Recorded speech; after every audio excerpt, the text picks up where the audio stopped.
What's going on, everybody? I'm Dan Karpuc here for TrendsCenter, and this is Trend or Trap for Monday, June 1st, 2026. We have 3 MLB games to discuss here, so without further ado, let's get right into it. The first game is the Royals at the Reds. Here is the trend to consider from TrendsCenter. Home teams have gone 20-7, that's 74.04% for 11.48 units against the Royals this season. So the Royals have been really, really bad on the road. I think that this is a trend to tail, and one of those reasons is because Chase Burns is on the mound for the Reds. He's pitched himself into the NL Cy Young Award mix. The Reds have rattled off 6 wins in his last 7 starts. He's been incredibly consistent all year, and with the exception of one bad start against the Angels in early April, he's allowed 2 or fewer earned runs in all of his starts. Per Baseball Savant, ranks in the 98th percentile of breaking run value, 95th percentile of fastball run value, 94th percentile of pitching run value, and also ranks in the 94th percentile of average fastball velo, 93rd percentage of whiff percentage, 87th percentile of strikeout percentage, 87th percentile in XBA, and 84th percentile of xERA. He will be in a great spot to dominate once again in this one. Not only do the Royals rank second worst in runs scored per game, but they're dead last by a gigantic margin on the road at just 3.07. They cannot hit on the road, guys. So I think that this is a great spot for Mr. Burns. Luinder Avila is going to pitch for the Royals, and he's essentially a bulk reliever. He's going to probably go the first 2 or 3 innings in this one before giving way to the second worst bullpen in the entire majors, according to ERA, at 5.14. He's induced a solid percentage of ground balls, limited hard hits, but he struggled with control and has the 13th percentile pitching run value per Baseball Savant. I think that the Reds have a great chance to put up some crooked numbers here at their hitter-friendly home ballpark. Give me the Reds, even with a juiced-up money line that's at minus 170 right now. This should be closer to the minus 200 range. I think it's going to probably close around the 190, 200 range. So get on this early if you're listening to this now, because I think it's going to be bet up and juiced up throughout the day leading up to first pitch. The second game that we're going to discuss here is another juiced up money line, unfortunately, but that's what we have on this slate. This is a weird slate. It is the Rockies at the Angels, and here is the trend to consider. Since the start of last season, opponents have gone 91-30, that's 75.21% for 28.78 units of profit against the Rockies in games starting after 7 o'clock p.m. So is this a trend to tail, or is this a trap to fade? Does this matter? I think that this is a trend to tail once again because of this pitching matchup as well. Jose Soriano, 6-4 with a 2.75 or 2.65 ERA, excuse me, versus Kyle Freeland, who's 1-6 with an 8.08 ERA. I don't think that this is juiced enough. You could get this at minus 186 right now. I think this is going to finish at minus 200 or even more. Soriano has definitely simmered down a little bit after his epic start to the season, but he's still pitching at an all-star level. Should have no issues carving up a weak Rockies lineup that ranks 4th worst in OPS on the road.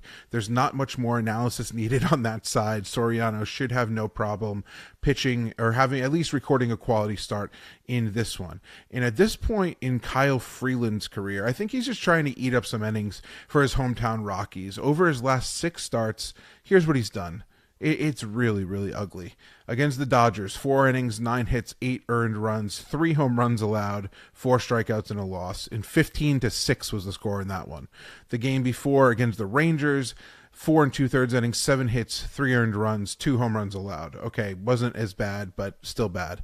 The previous game against the Diamondbacks, 3 2/3 innings, 7 earned runs, 8 hits. You get the drill here. Against the Phillies, the game before that, 5 innings pitched, 10 hits, 7 runs, 6 earned, 3 home runs allowed.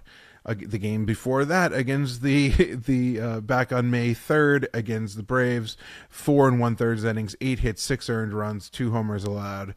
And it's just ugly. And then the game before that, 4 earned runs against the Reds in 5 innings. So the Angels are going to be able to throw out multiple right-handed power bats, obviously led by Mike Trout, in their lineup against him, which should be a big issue since he's allowed 11 of his 12 home runs to that handedness so far. The Angels rank 7th in homers and 11th in slugging percentage against southpaws this season. I think they're going to be able to hang some crooked numbers on the scoreboard in this one. And at this point, as long as Freeland continues to get starts for this Rockies team, I'm going to fade him every single time out. He might be the new, Patrick Corbin. Patrick Corbin's actually been pitching pretty well, so maybe we'll have to have a Kyle Freeland day moving forward here. But that's the second one, another juiced up money line, but I don't really care. A win is a win, and we want to continue making some money here. And then finally, the Dodgers at the Diamondbacks. Here is a system to consider. Since 2021, road favorites with a win percentage better than 48%, between minus 125 and minus 150 on the money line, versus divisional opponents with a win percentage less than 63%, have gone 245, win 152, that's 61.71% for 35.75 units of profit, with the total between 7.5 and 10. So the Dodgers at minus 144 fit the mold in this one here, as Emmett Sheehan takes on Eduardo Rodriguez. I'm going to say for the third time that this is a trend that I want to tail here. Emmett Sheehan has led the Dodgers to 4 straight wins, surprisingly gets a solid matchup against the Diamondbacks team, who ranks 27th in OPS against right-handed pitching this season, with a 4.03 FIP and 3.28 xFIP compared to his 4.70 ERA. I think it's pretty clear here that Sheehan has pitched a little bit better than his ERA has shown, and especially recently picking up 4 straight wins. The Dodgers have pitched up 4 straight wins in his starts. Eduardo Rodriguez, 5-1 with a 2.31 ERA, might scare some people on paper. He's gotten off to a great start, but let's keep in mind the types of lineups that he's faced. Sure, his matchups against the Dodgers in March, where he pitched really well.